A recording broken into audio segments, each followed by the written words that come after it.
It's an evil world we live in.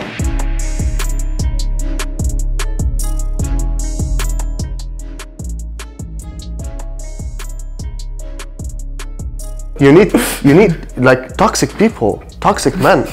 Actually, for women are more attractive, I would say so, because when you are always good, then she would never expect something from you, right? If you don't provide gifts, let's say on Valentine, and let's say after 3 years dating, you provide a gift on Valentine, it will be something really big, right? Yeah. For her. But if you provide a Valentine gift every Valentine, for her it's something normal, right? Yeah. Flowers will die. I think recently this word toxic masculinity has been thrown in a lot, right? Toxic masculinity.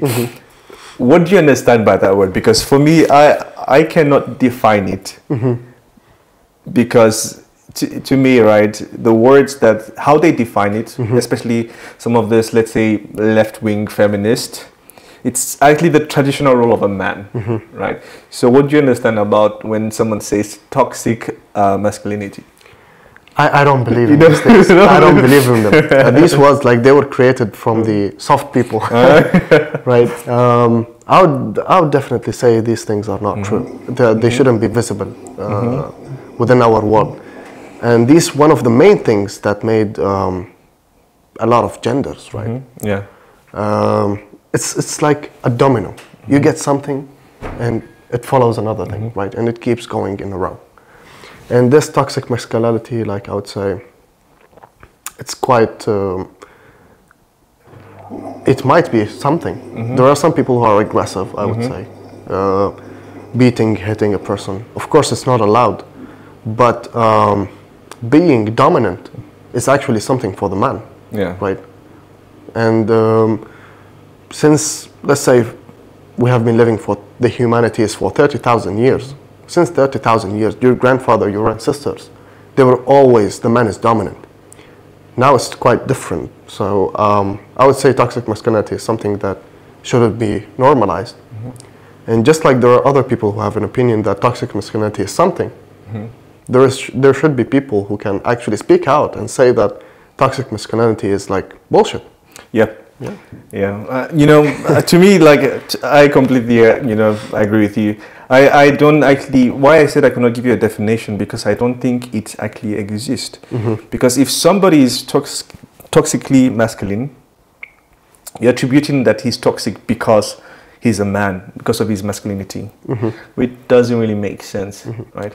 For I do not support, let's say, men, you know, beating women, of course. I'm not saying that, but I think if a man is aggressive, right, and he's putting up some traits that are, let's say, very concerning, does not mean he's toxically masculine. He just means that he's an aggressive person. True. And a lot of people like it. A lot of women like it. Like, I saw a lot of videos where 9 out of 10 women would definitely prefer having a toxic relationship over a normal relationship. Having a normal relationship with no drama, nothing. It's actually boring. You need like toxic people, toxic men. Actually, for women are more attractive, I would say so, because when you are always good, then she would never expect something from you, right? If you don't provide gifts, let's say on Valentine, and let's say after 3 years dating, you provide a gift on Valentine, it will be something really big, right?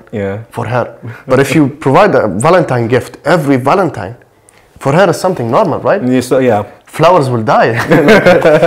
So, okay, so toxic. I think maybe in the sense of more dominant man, right? Because I think if a man is being true to himself and his biology as a man, he's not toxic, right? True. Because what I usually see on the media when they say toxic masculinity, they're referring to guys who are very dominant, guys who are not pushovers, guys who don't, like, let's say, react emotionally, who always hold their emotions, very stoic guys, right? Guys who are also, who go to the gym, who work out, right? who have a presence. And that's what the media is trying to say is being toxic. But I think that that's just being a man. Exactly. Going to your point, you know, recently saying that because social media is pushing men to be soft, Now this is why now they accept soft men as the men and tough men as being, you know, being toxic. Exactly. If a war happens, let's say, in any West country, let's say, and eventually weapons are not everything. You will need to put down men. Women don't fight. Look at the situation in Ukraine. A lot of women have been sent home, let's say, or to other countries with their children, but the men were kept because they are men. They are capable of fighting. There are, of course, women in the army, right? But I think there is a rule in Ukraine that men below 30 years old or something are actually kept in Ukraine to fight. So, yeah, because I know some people are saying that some women are on the front lines, but I think that men do most of the fighting. True. You could check it up.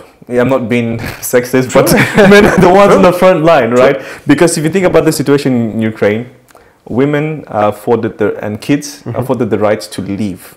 Exactly. But men are not. Exactly. It's either you fight or you die. Sure, or you die, right? So you have no choice. And in those situations, they need those toxic masculine men. Exactly. Now they call us because I think about it this way, right? When you're being a man and you refuse to follow, let's say, the slave mind, you refuse to be pushed around, they call you toxic. But when there's a fire and there's a war and they need somebody to they call you the hero, right?